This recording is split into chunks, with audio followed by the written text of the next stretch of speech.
Hello guys, you're welcome to my channel. Today I'll be looking at a kind of complex question, but it's not actually complex. Now let's see. If I have the square root of 1, my result is going to be plus or minus 1, right? And if I have the square root of 4, my result will be plus or minus 2. Now what will happen if I have square root of minus 1? Okay? My result is plus or minus I, right?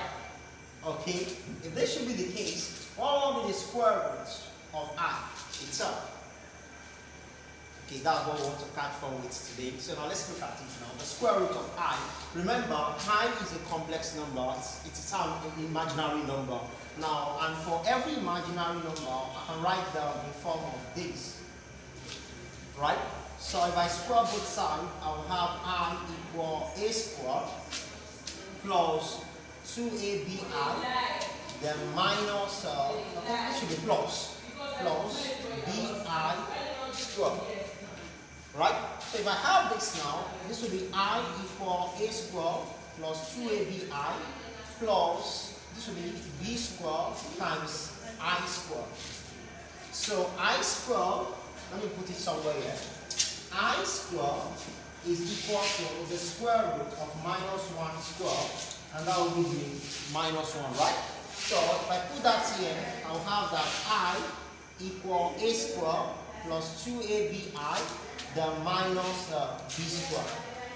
So this one is a real number, and this one is also what? A real number, but this is an imaginary number, right? And this is also what? An imaginary number. So what I can do here now is I'll have to group the real number together, then I'll have the imaginary number separate. So I'll have that I equal a squared minus b squared plus 2abi.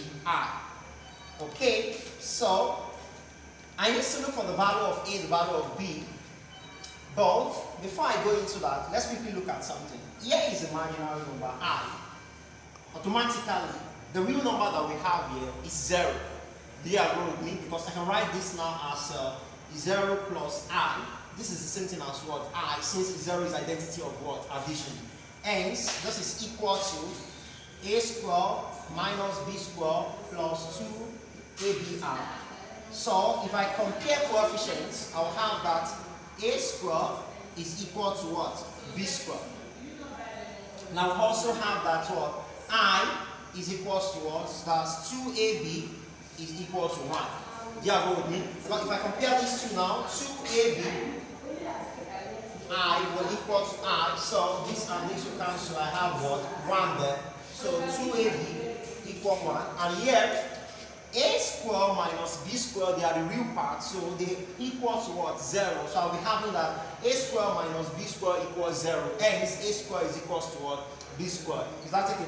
Okay? If that should be the case now, then I can say this and this cancel. So A is equal to what? B.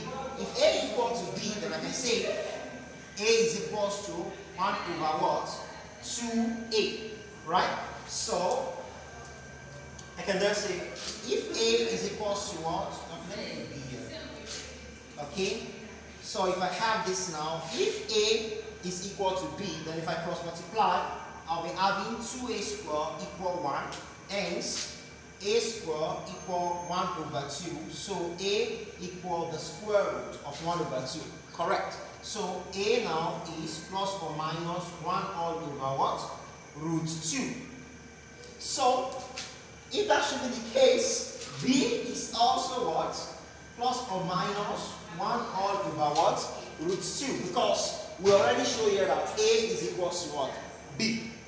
So if that should be the case, we can now get the value for what? The square root of what? I. So you can say the square root of I is now equal a plus bi. Correct. So square root of I equal, okay, I'm picking the positive one first, so I will have 1 all over what? Root 2 plus 1 over root 2i.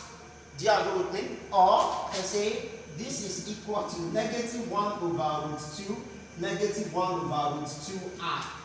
So if I want to be crazy mathematically, I can just say this is what? The square root of I is equal to the square root of 2 into what? Negative 1 all over.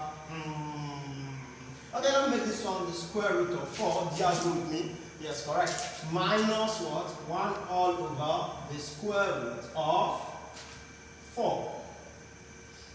Then I have I here, correct? So I can stop here if I want, like this. So because if I open this brackets now with this negative, so this is the same thing as saying root 2 times root 2. One of the roots 2 will cancel this, so I'm still in line.